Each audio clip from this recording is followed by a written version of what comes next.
want any brown M&Ms. Okay. No brown M&Ms. And then I want the green ones in their own bowl. Okay. I don't know how many more times I have to say that to you guys. Oh, we're on. We're on. Hey, welcome to Monday. It's the Classic Guitar Rock Daily Update. And we got a few items to get to. We talked about Stevie Nicks last week. Another little blurb about Stevie Nicks and Fleetwood Mac in general. Stevie Nicks said she sees no reason for Fleetwood Mac to continue without Christine McVie. She says, without her, what is it? You know what I mean? She was like my soulmate, my musical soulmate, and my best friend that I spent more time with than any of my other best friends outside of Fleetwood Mac. Christine was my best friend. So no need to continue. In fact, Mick Fleetwood, didn't sound so final about it. He says, I think right now, I truly think the line in the sand has been drawn with the loss of Chris. And of course, Lindsey Buckingham, he left the fold here a few years ago. So really it's probably time. And here's the thing people don't realize. The Fleetwood Mac that we all know and love, the pop band that we all, and a great pop band, by the way, the band that we all know and love that started in 1975, guess what? That Fleetwood Mac album with Stevie and Lindsey on it, the first one, that was like Fleetwood Mac's 12th album. They had like a dozen albums before that when they were still a blues band with Peter Green, right? So you could make the case that Fleetwood Mac, the original Fleetwood Mac, ended in not like 1973 or 74. But this huge incarnation of Fleetwood Mac that became the pop juggernaut, obviously with the loss of Christine McVie last year, and Lindsey Buckingham left a few years before that. I mean, you could say they've been done for several years, but now it just kind of sounds more official that Stevie and Mick both are kind of saying it's over. Roger Waters back in the news. Roger Waters, always a controversial figure. So there's a couple things going on with Roger. Again, we don't get into politics. We don't care about politics. Politics is crap, right? Let me just say this. Did you hear the joke about the bus that ran off the cliff? Yeah, it was full of politicians. You know what's even worse? A couple of the seats were empty. Okay, that's the only politics we'll ever do. And I don't care. I don't care what side, left, right. It's all crap. Okay, we don't do politics. Roger Waters, controversial figure. And these two stories, I think they kind of weave together. So the first story is Roger Waters in an interview. Actually, it was at a Q&A session recently. A fan asked him about this story that producer Bob Ezrin has always told about the guitar solo in Comfortably Numb was one take, right? That David Gilmour just ripped off this brilliant, iconic solo in one take. And Roger says he said, here's his words. Bob Ezrin has been lying through his teeth for years about that. He doesn't really elaborate on the actual solo, whether it was one take or not, but he says that Ezrin has been lying about that it isn't one take. So we got that part of the story. And then we find out that it could be that Roger Waters is just really PO'd at Bob Ezrin because Bob Ezrin took part in a recent documentary. In fact, you can see this documentary on YouTube. It's called The Dark Side of Roger Waters. This is part of a campaign against anti-Semitism. For years, Roger Waters has been accused of being an anti-Semite. Roger Waters and Bob Ezrin is actually in this we'll call it an anti Roger Waters documentary, right? Bob Ezrin appears in it. So apparently there's, no love lost. And they recount several instances that are anti-Semitic that Roger was involved with, whatever. I wasn't there. But I think this is me analyzing it from the outside, right?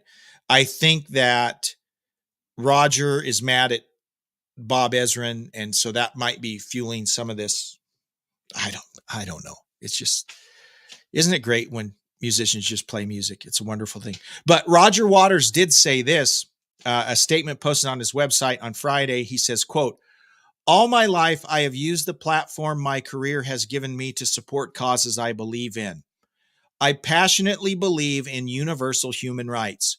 I have always worked to make the world a better, more just, and more equitable place for all my brothers and sisters all over the world, irrespective of their ethnicity, religion, or nationality. From indigenous peoples threatened by the U.S. oil industry to Iranian women protesting for their rights." End quote. So, Roger, not one to shy away from controversy, and kind of in some controversy here. Okay, this is a news item. It's not. I mean, it's something that was said in an interview. So is that news? If someone says, I guess it is. Yeah, sure it is. The reason I'm bringing it up is I like Glenn Hughes. So it's about Glenn Hughes. So when I see Glenn, does anyone here have a problem with me talking about Glenn Hughes? No, everyone's good here. Glenn Hughes, known as the voice of rock. Glenn Hughes has played with just about everyone. He's a phenomenal bass player, phenomenal singer. In a new interview with Rock and Metal Revival, he was asked to name his favorite guitarist. Who do you think he's going to say? Let's see. He says, "I want to go on record now. I'm going to list a few for you. I played with Joe Satriani, Joe Bonamassa, Tony Iommi, Richie Blackmore, Pat Thrall, Brian May, Jerry Cantrell, and Warren Haynes. I could go on and list them more. Oh, and Mel Galley and Tommy Bolin," he throws in. I mean, I could carry on. So what's the point? He's played with a lot of guitar players, a lot of great guitar players. But my favorite, I really want you to push this one. My dearest old friend, we started working together in 1979. Who is it? Gary Moore. Gary Moore was the best. I love Gary Moore. Now, let me say this, a shameless plug. We have podcast episodes about Glenn Hughes. Check that out. We also have a podcast episode about Gary Moore. Check that out. And I always get in trouble with the blues dudes when I say this. I love Gary Moore. Gary Moore, top 5 lists of guitars. I love Gary Moore. I was super disappointed when he abandoned rock to go into his blues thing. And I know some people, that's where they discovered Gary Moore was playing the blues. And he's a great blues player. He was a better rock player. I think he differentiated himself as a rock player more than a blues player. It's not saying he wasn't a great blues player. He was. I think Stevie Ray Vaughan was a better blues player. But I think Gary Moore was one of the greatest rock players. Go listen to Corridors of Power. Listen to Victims of the Future.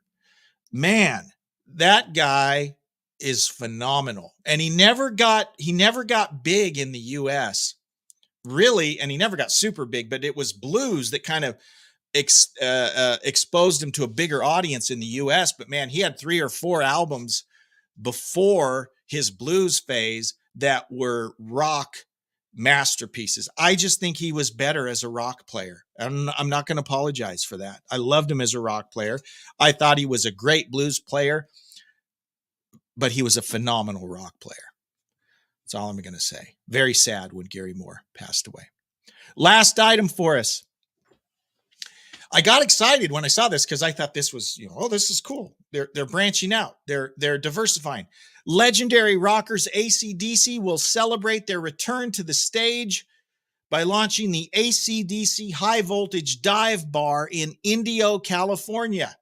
I thought they're opening a bar. It's kind of like Sammy. You know, Sammy has the Cabo Wabo, and it's been there for like 30 years. I thought, oh, well, no, this is only going to be open for 3 days.